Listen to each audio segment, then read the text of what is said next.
He's doing all the right things right now to get his name out there. He is just a phenomenal person in general, but with the current political climate as it is now, with the majority of Kansans disliking or disapproving of Brownback, yes, and then for whatever reason the Democratic Party deciding to field this candidate that nobody really has any idea who he is.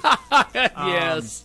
I think the Libertarian Party has a good shot to take either the number 2 position or take the actual governor's mansion in this election. Wow. That's how confident I am in Key Number. He's just a phenomenal candidate. Well, the thing I like about him is the fact that he used to be a Republican, and he has had some in the past. He's mentioned on this program that he's sort of agreed a little bit with some Democratic policies in the past, not 100%, but he's a truly independent guy running on a third party, and it is fantastic.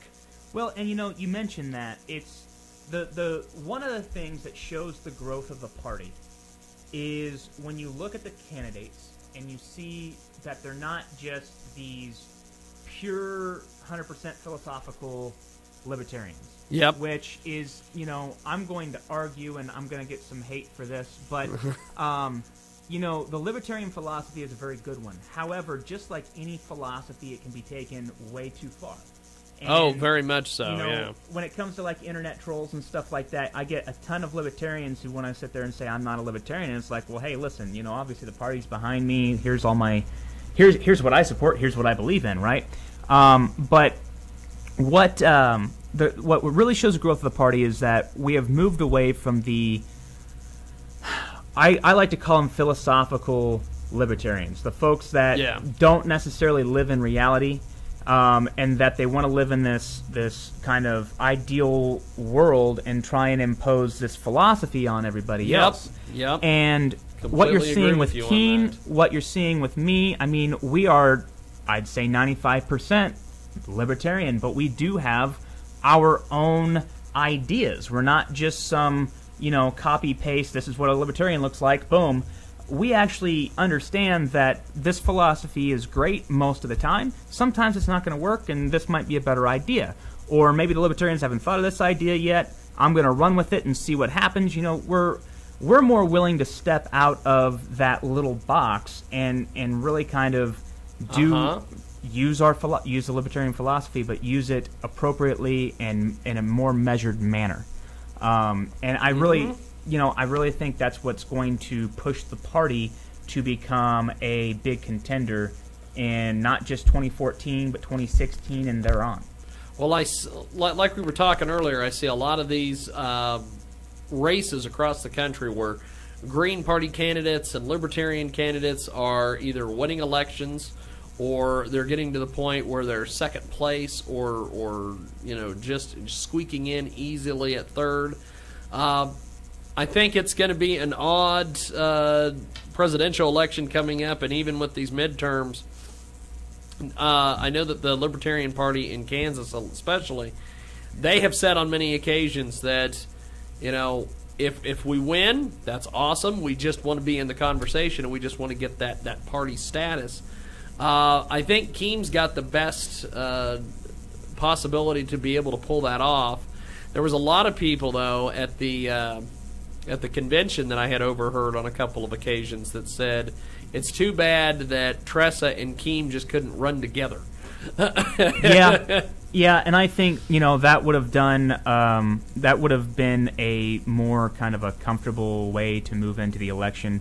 Obviously Keem chose his son to run as his number 2. And I think we all would have enjoyed, all the people in the party would have enjoyed seeing Tressa take that number 2 spot. But, Tressa is a phenomenal lady. She is, again, another one of those people who understands how the philosophy can be used to better our state, and not just, try and impose complete libertarianism, right? Yeah. And, whether or not Keene would have been a stronger candidate with it or not, I don't know. I know some people get the kind of butterflies in their stomach when they hear it's a father and son team. Some people think that's kind of cool, and you look at like Ron Paul, and Ron Paul used a lot of his own family members in all of his campaigns. So, I think it really kind of comes down to, especially in politics, you put the people in the positions of power that you trust most, and if you can't trust your family, you can't trust anybody, right? Very much so. Yeah, I understand. I understand the move. His son is a very, very what do I want to say? Well-rounded individual. Yes, he's running his concierge doctor service down there, where they're from, and doing great things with that. And I just, either or, I was happy to see Keene eke out the vote. Yeah. Now, with this Libertarian Party convention that just wrapped up, were you involved in some of the discussions about the platform changes and things of that nature? For the most part, I tried to lay back, but there were a couple of times where I kind of stood up to just try and clarify some positions and give my 2 cents on it. I really enjoyed, that's what's kind of cool with the convention is everybody's voice is kind of seen as equal. We're all able to get up there. We're all able to kind of give our 2 cents on things, say, hey, maybe we should think about this. And it's a very open environment. A lot of people dread those meetings because, sometimes we're arguing semantics, we're our syntax on sentences and stuff like that, which, I understand. But I'm one of those people, I'm an intellectual in a lot of ways. Obviously I do all my physical stuff. I used to teach MMA, and I used to do Army combatives and all that, but I like to consider myself an intellectual because I enjoy debate and I enjoy conversation, and I'm one of those people who just wants to learn. And what I really enjoyed about that was that I could see different perspectives on the same issue, which is something we don't get enough in this country, and that we see one side and the other, and that's it. These are the only two ways you can look at this issue. Whereas you go to this convention, and for one issue, there were 5 or 6 different opinions and ways we could have approached it. And I'm sitting here like, wow, I didn't think about that. That's a fantastic point. And it's just, for me, it was very stimulating intellectually. I enjoyed it. For somebody who doesn't care for that stuff, it was probably the most painful experience of their life. So, it was interesting. Now, some of the different policy changes that they made, what stood out in your mind the most, coming from the Republican side to coming over to a libertarian point of view? What were some of the different policy changes? I think the biggest one, a lot of the stuff wasn't too big. I mean, we were just kind of clarifying some positions. But I think the biggest one was a move by our former chair, Al Terwelp. He wanted to push for the position of being against capital punishment.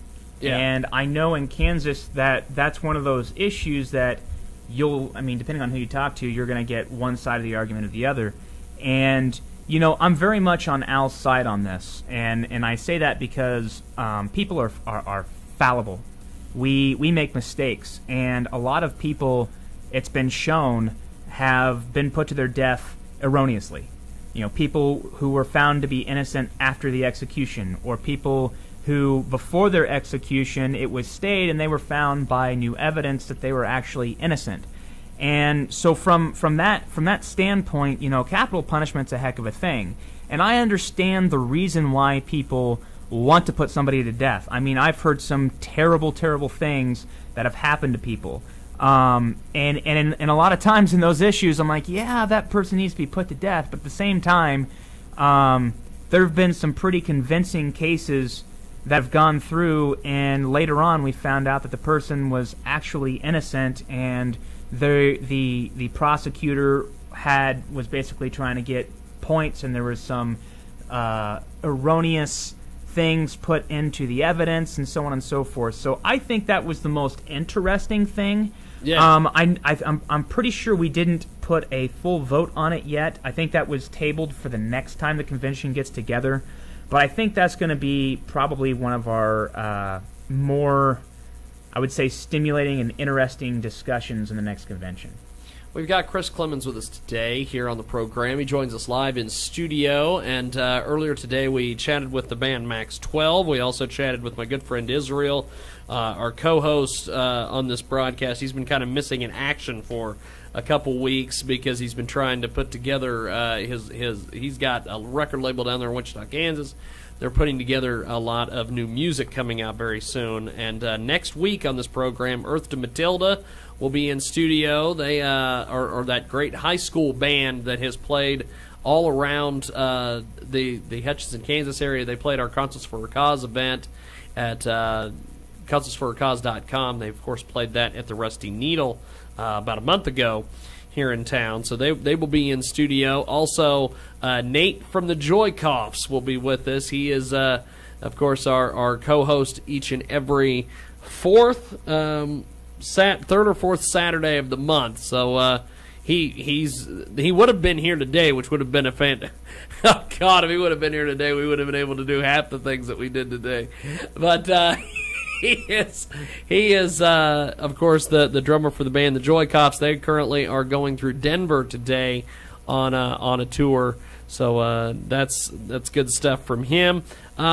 Chris, we're talking politics, but tell me about your combat athletic background in jiu-jitsu and MMA, because that's very interesting. I did some MMA for a while, some boxing stuff. Worked out with Hoist Gracie at a seminar in Denver about 10 years ago when he was starting to do the seminar circuit. And also, before we got on the air, you were talking about head injuries and things of that nature. Tell me a little bit on your background of mixed martial arts and jiu-jitsu. Well, yeah, okay. So when I went to college up at K-State, originally, I was a big football guy. At one point in time, I was 200 pounds. I was just big, kind of bench press 285, 300, somewhere in that range. I had humongous legs. My legs were twice the size of my hips at one time, almost. Finding a pair of jeans was tough. But when I got out of high school and that football wasn't there anymore, I needed something to kind of fill that gap. And it was one of those things where, weightlifting was blah. I mean, you sit there and you pick something up, you put it back down, you pick something up, you put it back down. It wasn't very stimulating. And I always considered myself to be kind of a tough guy. So I was like, oh, well, I'll get into this mixed martial arts thing. It was just starting to pick up. The Ultimate Fighter was just starting off. You saw Forrest Griffin and Stephen Bonner. That was the season kind of that kicked everything off. And I just kind of, it piqued my interest. So I started looking around Manhattan for a place to train. I had been basically teaching myself boxing at that point because I couldn't find anywhere. And I stumbled across a gym called Combative Sports Center, which is run by Joe Wilk. And he's a real popular local fighter. Oh, Joe the Nose. Yeah, man, I love that guy. I know his brother, old Sam Wilk, very well, yes. And so I started training jiu-jitsu, or Brazilian jiu-jitsu, and very quickly kind of the love for mixed martial arts started to fade. I wasn't as interested in it, and I was really kind of the Brazilian jiu-jitsu kind of enveloped my interest. So I started training with them. Actually, my first practice was on Valentine's Day when I was 19 years old, because here I am in Manhattan, Kansas. I hardly know anybody, so I'm not on the dating scene. So Valentine's Day was my first practice, and anyways, that kind of spurred a 7-year love story with me. I did do mixed martial arts for a while. When I moved to KU and I started doing geology in KU, I started up the KU Jiu-Jitsu Club. Wow. And that's really cool. Yeah, I started that up in like 2008. It's still going now. It's not as big as it was, but I started that up and I started teaching jiu-jitsu there, and I started coaching fighters there. I started doing boxing. There's a fella down there who his name's Don Scott, and he's a very good boxing coach, and I got real solid on my boxing and really looked like a good fighter. And then I went into the MMA circuit for a couple of fights, and kind of got knocked around. I didn't lose a fight or anything, but I realized that when I was in the cage, it was one of the most miserable experiences of my life. It was fun training for everything and getting in there, and everything before the fight was fun for me. It was the fight itself that I hated. So I kind of was like, okay, I'm just going to coach from here on out. So I coached fighters for a while, and a lot of my KU guys did really well. Cale Peterson is down from Chanute, Kansas, and he did really good. And anyways, we continued the jiu-jitsu club all the way up until I graduated, and then again I was looking for a place to train because now I'm no longer in Lawrence. I was in Leavenworth, so I started training with the folks up at Fort Leavenworth. Got my second-degree black belt in Japanese jiu-jitsu, which is different from Brazilian. Yes, very much so. Very, very much so. And I started teaching modern Army combatives. Wow. Which was a lot of fun, especially, waking up at 4 in the morning, going in at the gym at 5 a.m., and then beating up a bunch of military guys who are all, the higher ranks, your majors and stuff. It was a lot of fun. And eventually, as I kind of moved out of the Leavenworth area, I found KCBJJ, and I've been training at KCBJJ under Jason Bircher for the last 3 years or so. And wow. I tell you what, I'm a purple belt now. I'm a pretty low-level purple belt, just because I've been injured randomly, almost constantly lately, and I just haven't been able to put the time into training with the campaign. I'm also getting my master's and all this other stuff, and but still, wow, you're busy. I'm a busy guy. Let me tell you. I recognize. What are you getting your master's in? I'm getting my master's in environmental education. Wow. I'm very, very interested in trying to spread this love of nature that I have amongst my students, and I wanted to find the best ways to do that. And I just wanted to have that degree that basically said, when I go in with projects to the school board saying, hey, I know what I'm talking about. This is what my master's in. I've hit a lot of resistance and a lot of times when it comes to a lot of the programs I want to do outdoors with kids. People are always a little hesitant to do it, and they're always worried about the safety for the kid. Well, what if there's a raccoon or something? It's like, listen, that would be awesome if we could see one, right? So what if there's a raccoon? All the different things. I just start asking all these questions, and it's like we're in this bubble-wrapped world today where kids have to be wrapped in cellophane before they go outside, and the education process has to be completely sterile, and you have to be in this sterile environment with bright lights and white paint on the wall, and it's like that's not how people learn. And I just want to get kids outside and to respect the natural world like we used to. One of the most profound experiences in my life was when I was in the geology program at KU, and we went out to Arches National Park to look at some of the geology stuff out there. Wow. And the great thing about that area is, as far as you can see in any direction, there's no city lights, there's no human lights, right? And you're able to look at those stars, and you're able to really figure out just your place in the universe, and just how small you are as an individual, and just how magnificent the universe and the world is. And I want my students to have that exact same experience. I want them to have those aha moments and really build that respect and understanding, because I think a lot of what we have, a lot of the problems we have in our country is we've become completely disconnected from our origins. You know what I'm saying? Yeah. Where we came from. We came from the jungles in Africa, right? The plains of Africa is really where we started to move off. So it's another long rant by Chris Clemmons. I love it, brother. That's why you're here. But no, that's why I decided to get my master's, and I'm doing it on a 1-year program to try and get it out of the way before the election season really picks up. I'm gonna start my 4-chapter thesis next week, and I'm gonna have that done before the end of July. So then when the election season really picks up, debates start happening, all that stuff, I don't have to worry about any of that. That's awesome. Now, with the with the jiu-jitsu training, what was some of the I guess what was the hardest thing when you started picking that up? The hardest thing about jiu-jitsu when you first start off doing jiu-jitsu is to breathe. Yes. And that's the one thing, Yes.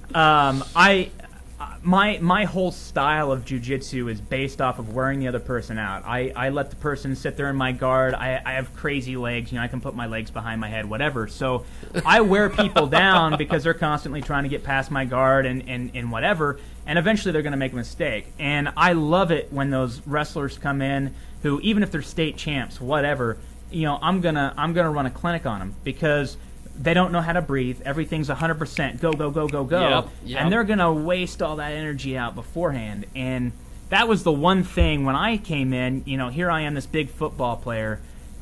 I have all this strength. I have all this arm strength and chest strength. And I'm sitting there trying to push people around the mat. And people are just, slipping on my back and choking me out. And I'm like, what's going on? So it was...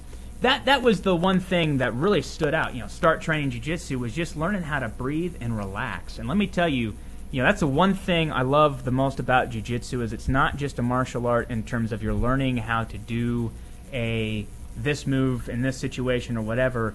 It's kind of a philosophy on life. It's a very laid-back martial art. It's not like you're sitting up there and doing this kata and 1, 2, over and over and over again. Yes, punching the air and all exactly. that. It's very laid back, and you get to test yourself on a daily basis, and you always know that there's somebody out there that's better than you, and it really kind of teaches you humility, which is another one of those things I think so few people, especially your high school and college age guys, they just don't have that. They think they're 10 foot tall and bulletproof. And when I got in jiu-jitsu, that was the first thing I learned, that I am not this strapping young man who can take on anybody. It was more of a, hey, I'm going to get my butt kicked every night. I better shut up. I better stop instigating things because I don't know anything at this point. And it's a good ego check.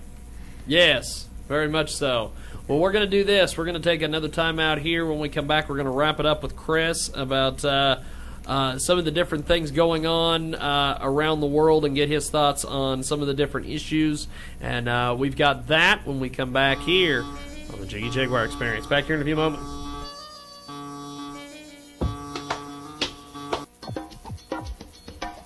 Techno-mall.com. Over 2 million homes are burglarized in America each year. Remove your risk of burglary with secure, remote, invisible locks. Without a lock to pick, burglars will struggle to find a way into your home or your business. You can even secure your windows and glass entryways as well. Check out techno-mall.com for more information. Techno-mall.com.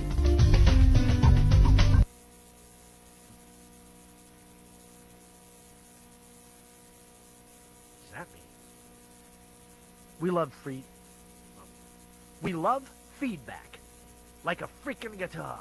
We love feedback like a freaking guitar. We do love it, and you can do so by getting on CanCom and Common.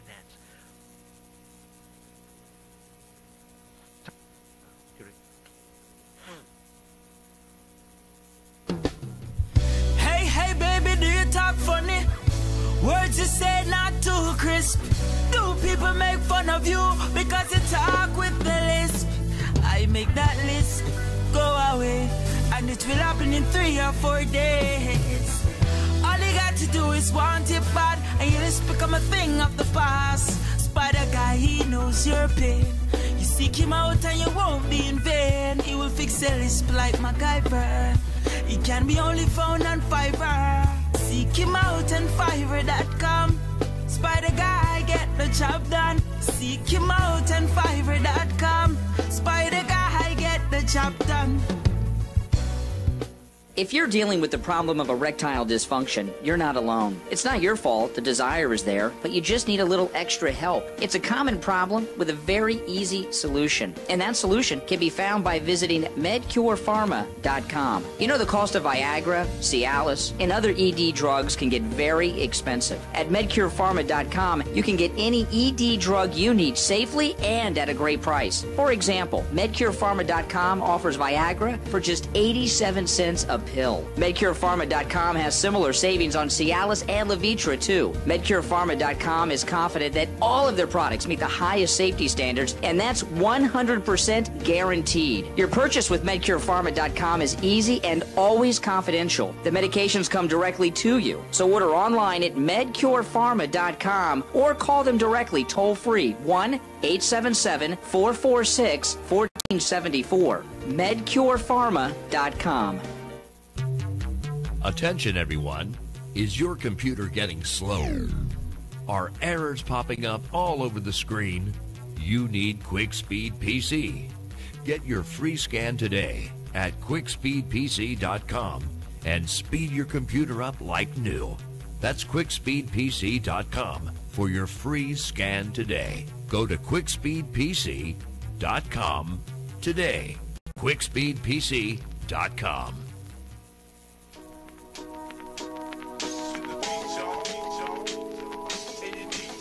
Welcome back to the Jiggy Jaguar Experience, coast to coast.